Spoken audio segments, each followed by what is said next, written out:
प्यारे दोस्तों, आज हम आपको एक गरीब घर की बकराईद का वाकया सुनाने वाले हैं, जिसे सुनकर आपकी भी आंखों में आंसू आ जाएंगे।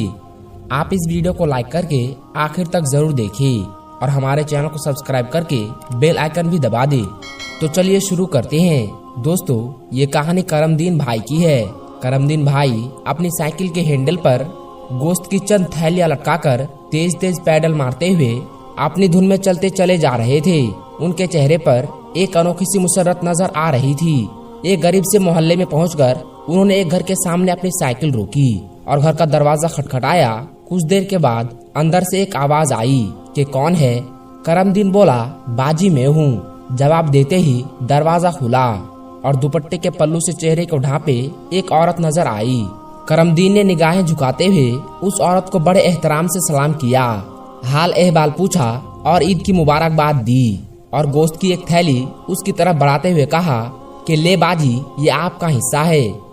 उस औरत ने थैली लेते हुए करमदीन से कहा कि करमदीन, मैं तेरा शुक्रिया अदा नहीं कर सकती, बस अल्लाह पाक के सामने अपनी बच्चों की यतीमी पेश करके तेरे लिए हमेशा खैर मांगती रहती हूँ। ये सुनकर करमदीन की आंखों में आंसू आ गए।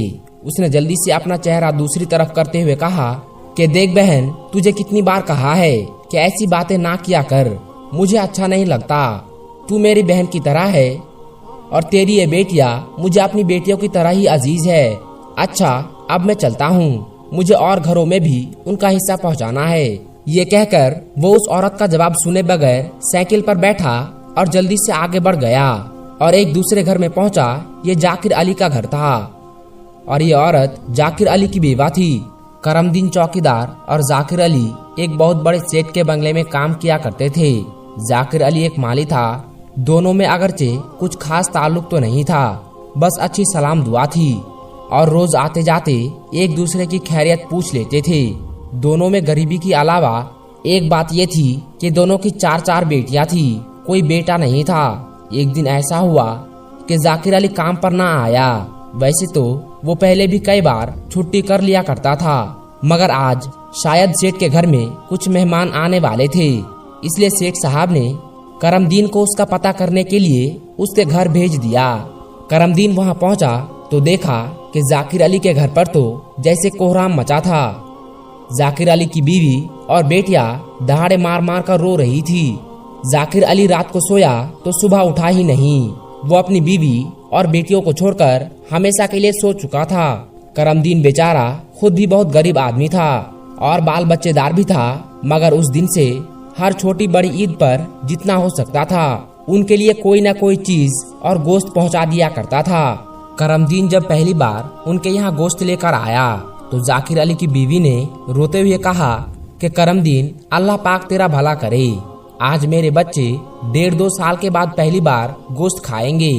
बस ये जुमला सुनना था कि करमदीन के दिल पर खंजर सा चलकर रह गया। बस वो दिन था और आज का दिन कि वो उनके साथ साथ ऐसे 4-5 घरों की भी वक्तन फवक्तन मदद करता रहता था।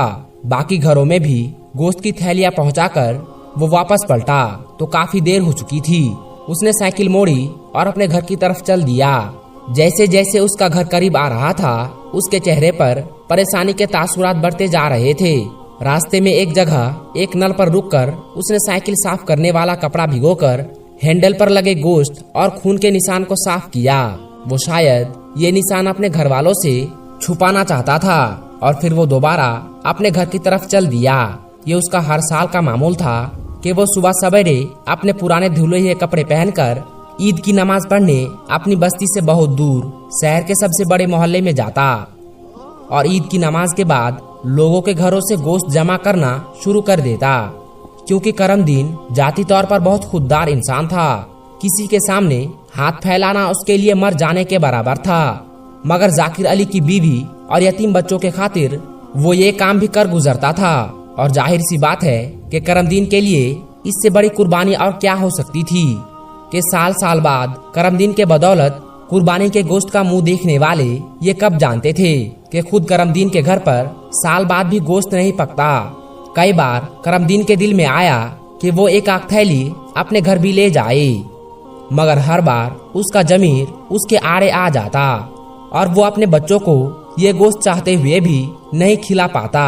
करमदीन की बस्ती करीब आ चुकी थी। उसने अपनी आंखों की नमी को लोगों की नजरों से बचाकर साफ किया और अपनी गली में मुड़ गया। अब उसके सामने उसके अपने घर का दरवाजा मौजूद था, जिसमें गुर्बत का लिबादा ओढ़े उसकी बीवी और बेटियां उसका इंतजार कर रही थी। करमदीन ने कुछ लम्हे रुककर दरवाजा बजा दिया।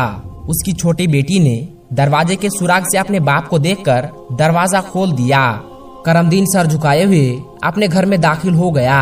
उसने उसी तरह से ऊंची आवाज में सबको सलाम करके सर उठाया तो ये देखकर हैरान रह गया कि उसके सहन के बीचों बीच खाने पकाने के सामान का ढेर लगा हुआ है और साथ ही साथ एक थैले में अच्छा खासा गोश्त भी रखा हुआ है। करमदीन ने हैरत से अपनी बीवी की तरफ देखा और पूछा कि ये सब कहाँ से आया है। उसकी बीवी बोली कि एक बहुत बड़ी गाड़ी में कोई बड़ा आदमी आया था। वो कह रहा था कि वो आपको जानता है और साथ में एक चिट्ठी भी देकर गया है। मैंने सामान तो उसके इसरार पर रख लिया, मगर अब हम आपके इंतजार में ही थे। इसके बाद उसने एक लिफाफा करमदीन के तरफ बढ़ा दिया। करमदीन ने जल्दी से लिफाफा खोला और उसमें मौजूद चिट्ठी पढ़ने लगा। सलाम दुआ के बाद लिखा था कि यार करमदीन, मैं तुझे एक आम सा बंदा समझता रहा, मगर तू तो बहुत बड़ा आदमी निकला। इतना बड़ा कि तेरे सामने मुझे अपने आप बहुत छोटा सा महसूस होने लगा है। मुझे तेरे बारे में कुछ बातें कहीं से पता चली थी। फिर मैंने सारा दिन तेरा पीछा किया और जाकिर अली के घर तक जा पहुंचा।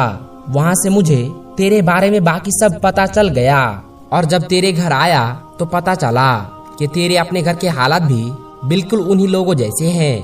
करमदीन, ये कुछ चीजें ईद का तोहफा समझकर कबूल कर ले। तुझे अल्लाह पाक का वास्ता इनकार न करना। आज से तेरा और बाकी 5 घरों का सारा कर्ज मेरे जिम्मे हुआ। बाकी बातें शाम को बंगले पर करते हैं। और हाँ, आज ड्यूटी पर जरा जल्दी आ जाना। मिन जानिब तेरा सेठ। दोस्तों, ये पढ़कर करमदीन की आंखों से आंसू निकलकर चिट्ठी पर गिर रहे थे और इसकी जुबान पर बेइख्तियार ये जारी हो रहा था, अल्लाहु अकबर, अल्लाहु अकबर, ला इलाहा इल्लल्लाहु वल्लाहु अकबर, अल्लाहु अकबर वलिल्लाहिल हम्द। तो दोस्तों, हम उम्मीद करते हैं कि आपने इस वीडियो से कुछ ना कुछ जरूर सीखा होगा। ये वीडियो अगर आपको जरा सी भी अच्छी लगी हो तो इस वीडियो को लाइक करें। अगर आपने अभी तक हमारे YouTube चैनल को सब्सक्राइब नहीं किया है तो चैनल को सब्सक्राइब करके साथ में लगे बेल आइकन को जरूर दबा दे। हम मिलेंगे आपको अगली वीडियो में। तब तक के लिए अस्सलाम वालेकुम, अल्लाह हाफिज।